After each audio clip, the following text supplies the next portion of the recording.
इनके जितने भी आप अगर ग्रंथों में पढ़ेंगे, धर्म के जितने भी किताबें उनमें पढ़ेंगे, तो उसमें पेशाब, गाय का मूत और गाय का गोबर ऑक्सीजन छोड़ता है, इस तरह की बेकार बेहुदा बातों से भरा पड़ा है। और उसी पर ये लोग बात करते हैं, उसी पर अपने आप को महान बताते हैं।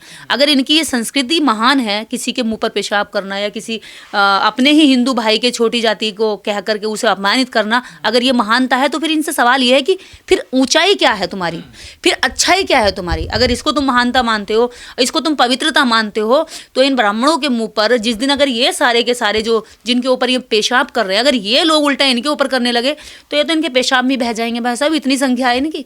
लेकिन दुर्भाग्य ये है कि ये जो वर्ग है, ये अपने आप को जाति के आधार पर ऊंचा मानता है।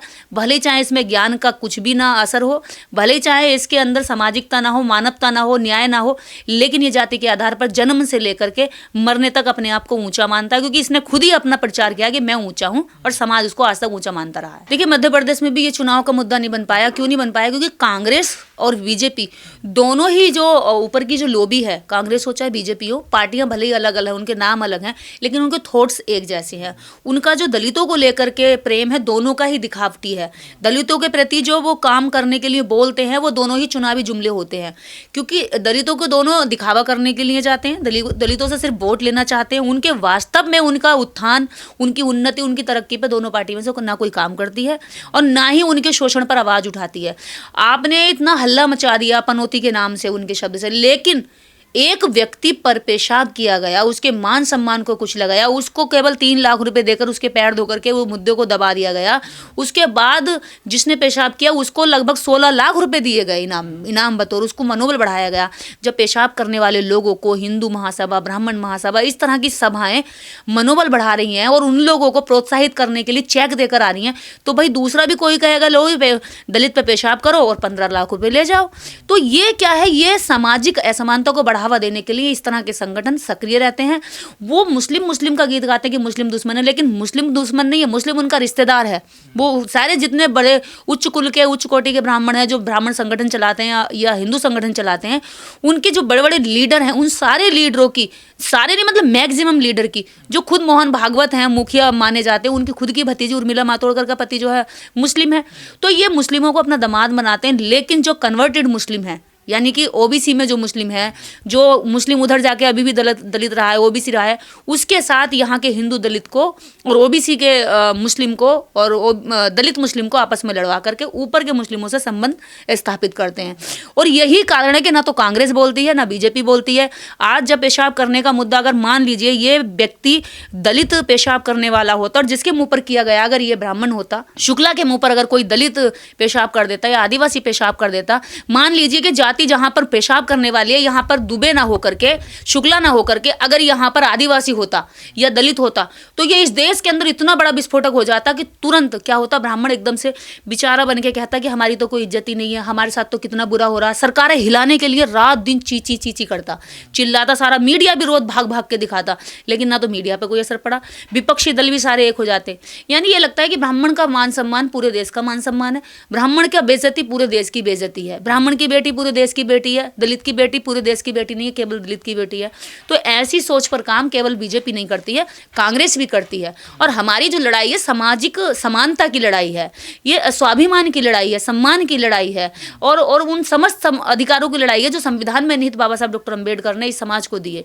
यानी कि बाबा साहब अम्बेडकर ने सबको समानता का अधिकार दिया, लेकिन इस देश के अंदर आज भी करोड़ों लोग ऐसे जिनको समानता का अधिकार देते हुए इनको नफरत होती है। यानी आ से अनार लिखा तो उन्होंने कहा बाबा बहुत बढ़िया बहुत बढ़िया, उन्होंने फिर आ से आम लिख दिया, हमने कहा बहुत बढ़िया, उसके गुणगान कर दिए। लेकिन अब जैसे ही दलितों ने लिखना शुरू कर दिया अपनी कलम से आ से अधिकार, तो उनको नफरत होने लगी कि आ से अधिकार नहीं, आ से आम हो सकता है, आ से अनार हो सकता है, अमरूद हो सकता है, लेकिन आ से अधिकार नहीं हो सकता है। लेकिन अभी तक हमें सुनने में आता था कि मारपीट कर दी, किसी का सर फोड़ दिया, किसी को गाली दे दी, लेकिन अब नया ट्रेंड चला पेशाब करने का। बात क्या है ना कि इनको जो ऊपर पेशाब करते हैं। हाँ, इनको जो ये संस्कार मिलते हैं, ये इनके घर से मिलते हैं। इनके घरों में आपने देखा होगा बहुत सारे केस अभी ऐसे भी आए हैं जो पुरुष जो है अपनी महिलाओं की बेइज्जती करने के लिए अपनी महिलाओं के मुंह पर इस तरह के कांड करते रहे हैं। तो ये उसी घरों की पैदाइश, उसी घरों से परवरिश करके ये लोग आते हैं और इनकी जो ये संस्कृति है इसको ये पवित्र भी बताते हैं कि हम तो संस्कारी ब्राह्मण हैं। तो संस्कारी ब्राह्मणों का जो संस्कार है वो पता चलता है कि जब ये पेशाब करके इनके जो वीडियो बन जाती है तब ये पता चलता है कितने संस्कारी हैं। तो ये इनको संस्कार बताते हैं और हम यही बात हमारी इनके साथ झगड़ा है कि संस्कार ये नहीं है। संस्कार वो है जब हम सामने वाले को इज्जत फील कराएं, रेस्पेक्ट करें उसकी, और ये कहते हैं कि हम बेइज्जती करके जबरदस्ती सम्मान पाएंगे। आज इनकी कुलन और झटपटाहट क्यों है? क्योंकि जिस तरह से सब लोग इनको कहते थे कि आप ही सर्वे सर्वा हैं, आप ही हमारा नाम रखेंगे, आप ही हमारे घर में गृह प्रवेश करेंगे, आप जो कहेंगे वही सच्चे, आप ही इस धरती के जो है भू देवता हैं। अब क्या है, जनता ने अधिकार जैसे जानने शुरू किए, अभी संविधान के बारे में जाना, तो उन्हें पता चला कि संविधान से बड़ी ताकत इनमें नहीं है। अगर इन्होंने गलती की है तो संविधान के तहत इनको भी वही सजा मिलेगी और मुझे भी। तो ये और मैं दोनों एक समान है। अब जो नीचे का जो नीचे को दबा के रखा हुआ समाज था, अब वो उठकर क्या है, उसमें स्वाभिमान आ रहा, सवाल आ रहे हैं, जागरूक हो रहा, शिक्षा आ रही है तो उसमें दम भर रहा है। तो वो जैसे ही सवाल करता है इनके आत्मसम्मान को चोट पहुंचती है कि अरे जो लोग हमारे पैरों में रहते थे आज वो हमारी बराबरी करेंगे। तो क्या है, अपने गुस्से को कभी थूक के निकालते तो कभी पेशाब करके निकालते। ये इनका गुस्सा है जो अलग अलग जगहों से निकल रहा है।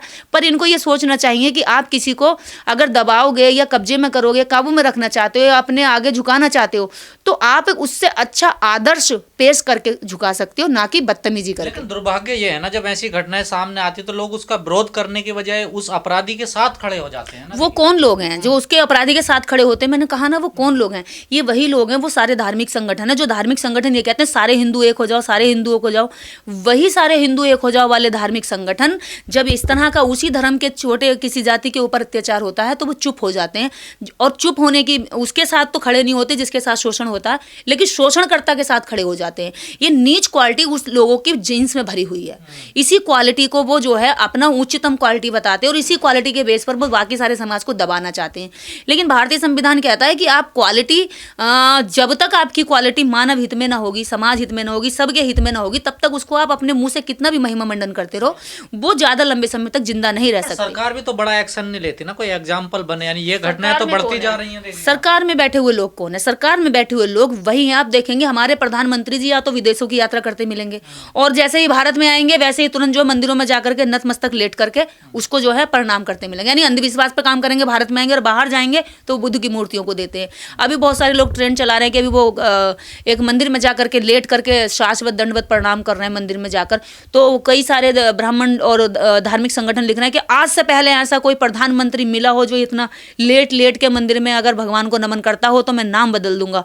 तो हमने उसको यही जवाब दिया कि भाई एक बात बताओ, प्रधानमंत्री का काम लेट लेट कर नमन करना नहीं होता। प्रधानमंत्री का काम होता है देश को अच्छी नीतियों के तहत देश की जनता को खुशहाल रखना, देश की तरक्की करना, देश को आगे बढ़ाना, देश की अर्थव्यवस्था को उठाना, देश में रोजगार देना, देश के स्किल को डेवलप करना, देश की सारी जितनी एजेंसियां उनको स्ट्रॉन्ग करना और विदेशियों के साथ अच्छे संबंध बना करके अपने देश में अच्छा बिजनेस कैसे खड़ा करा जाए, उसको स्किल कैसे किया जाए, दूसरे देशों से अच्छी चीजें सीख के अपने देश में उनकी शुरुआत करना और उनको मजबूत करना। लेकिन ये क्या कहते हैं कि हमारा प्रधानमंत्री इसलिए अच्छा है क्योंकि वो मंदिरों में जाता है। लेकिन हम देश की जनता ये चाहती है कि हमारा प्रधानमंत्री हमने मंदिर में जाने के लिए नहीं चुना था। हमारा प्रधानमंत्री हमने इस देश के समस्त नागरिकों को समान अधिकार दिलाने के लिए, न्याय दिलाने के लिए, इस समाज और देश में जो बड़ा तबका जिसको दबाया गया, कुचला गया, नीचे रखा गया, उस समाज को सबके बराबरी में आने के लिए प्रधानमंत्री को चुना था, ना कि इसलिए कि वो किसी एक वर्ग विशेष की रोजी रोटी। पहली बात तो मंदिर ने तो आज तक अनाथ आश्रम खोले, ना कॉलेज खोले, ना स्कूल खोले, ना अस्पताल खोले। मंदिर केवल एक व्यक्ति की, एक पुजारी की दुकान है और उस दुकान के लिए अगर कोई प्रधानमंत्री उसका प्रमोशन करता है तो आप ये सोचिए कि फिर वो प्रधानमंत्री बाकी जनता के लिए क्या कर रहा है? वो तो केवल एक वर्ग को प्रमोट कर रहा है, एक वर्ग के बिजनेस को प्रमोट कर रहा है। और वो जो वर्ग को प्रमोट कर रहे हैं उसके पीछे भी एक काम करती है, एक सोच है, जो सोच है आरएसएस की। ऐसी घटनाओं से बचने के लिए क्या किया जाए? ऐसी घटनाओं से बचने के लिए मैं यही कहती हूँ, एज ए एडवोकेट आपको भारतीय संविधान सेल्फ सुरक्षा, आपको सेल्फ डिफेंस का अधिकार देता है। आपके ऊपर यदि कोई हमला करता है, आपके ऊपर यदि कोई अत्याचार करता है या आपके मान सम्मान को ठेस पहुंचाता है, आपके आत्मसम्मान को कुचलने की कोशिश करता है, तो भारतीय संविधान आपको सेल्फ डिफेंस का अधिकार देता है। आप भी उसका पलटकर जवाब दे सकते हैं, और वो जवाब जब तक ये समाज देना नहीं सीखेगा तब तक ये अत्याचार उस पर होते रहेंगे, क्योंकि इसको आसान शिकार समझ करके इस पर हमला होता रहेगा। और ये जब तक ये समाज ये सोचता रहेगा कि भैया छोड़ दो, बाबूजी छोड़ दो, रोता रहेगा, गिड़गिड़ाता रहेगा, आंसू निकालता रहेगा, और ये सोचता रहेगा जानवर जैसे बहसी लोग जो है उसको बख्श देंगे या माफ कर देंगे या उसके आंसू से पिघल जाएंगे, तो ये दलित समाज की बहुत बड़ी गलतफहमी है। क्योंकि जानवरों को, जाहिलों को, कभी भी क्रूर लोगों को करुणा से नहीं जीता जाता। ऐसे क्रूर लोगों को सबक सिखाने, हाँ, ऐसे जानवर, ऐसे क्रूर जानवरों को हमेशा से क्रिया की प्रतिक्रिया से सुधारा जा सकता है, प्रेम से नहीं। हालांकि ये भारतीय संविधान कहता है कि आप अगर आप पे कोई हमला करता है तो उससे पहले आप अपनी सुरक्षा के लिए उस पर हमला कर सकते हैं। पर अभी तक ये बहुजन समाज इतना दबा रहा है, कई हजार वर्षों पीढ़ियों से ये पीछे पीछे पीछे रखा है ना, तो इसकी सोच के अंदर क्या दब्बूपन आ गया है। ये लगता है कि यार छोड़ो, जाने दो, जाने दो। तो इस समाज को पहले ये सीखना पड़ेगा कि अपने आत्मसम्मान के लिए ना कोई देवता आने वाला, ना कोई देवी आने वाली है, ना ही कोई आपका हवन कीर्तन से आपका भला होने वाला। अगर आपका भला कर सकता है तो आपके दो बाजू कर सकते हैं, आपकी सुरक्षा अगर कोई कर सकता है तो आपके हाथ कर सकते हैं, अगर आपको कोई तरक्की दिलवा सकता है तो वो आपका ब्रेन, आपकी शिक्षा दिलवा सकती है। ये पहले खुद पे विश्वास करना सीख ले। जिस दिन ये समाज खुद पे विश्वास करना सीख जाएगा, उस दिन इसका विश्वास जो दूसरे लोगों के प्रति आस्था रखता है, वो आस्था इसकी अपनी तरक्की में बन जाएगी और वही तरक्की इसको आगे लेकर जाएगी। ये जो पेशाब करने वाले लोग हैं, इन्हें कानून का, पुलिस का कोई भय नहीं होता? देखिए, कानून पुलिस का भय इसलिए नहीं है क्योंकि इनके साथ जो ब्राह्मण समाज है वो पूरी तरीके से खड़ा हो जाता है। और ब्राह्मण समाज अपने जो आतंकी सोच है, जो एक मतलब टेररिज्म को जो बढ़ावा देने वाले लोग हैं कि हाँ दलित को पीट लो और तुम हमारे पास आओ, हम तुम्हें सुरक्षा देंगे, दलित को बेइज्जती कर दो, तुम हमारे पास आओ, हम तुम्हें धन देंगे, चेक देंगे। तो ऐसी जो सोच है, ऐसे लोगों की सोच हमेशा धर्म से चली आ रही है। आप देखेंगे कि जब राम ने शंभूक का वध किया तो कोई भी उसके खिलाफ एक्शन नहीं लिया गया। भगवान श्री राम, जब ये इनका भगवान, ये उसको कैसे भगवान हो सकता कोई व्यक्ति जब किसी को शिक्षा लेने वाले व्यक्ति की हत्या कर दे और ये कह दे कि तुम्हारे शिक्षित होने से ब्राह्मण कुल का वंश बिगड़ रहा है। तो ऐसा राजा, ऐसा भगवान कैसे बन सकता है जो किसी एक मासूम की, एक शिक्षक की, एक गुरु की इस कारण से हत्या कर दे कि वो कमजोरों को भी शिक्षा दे रहा है।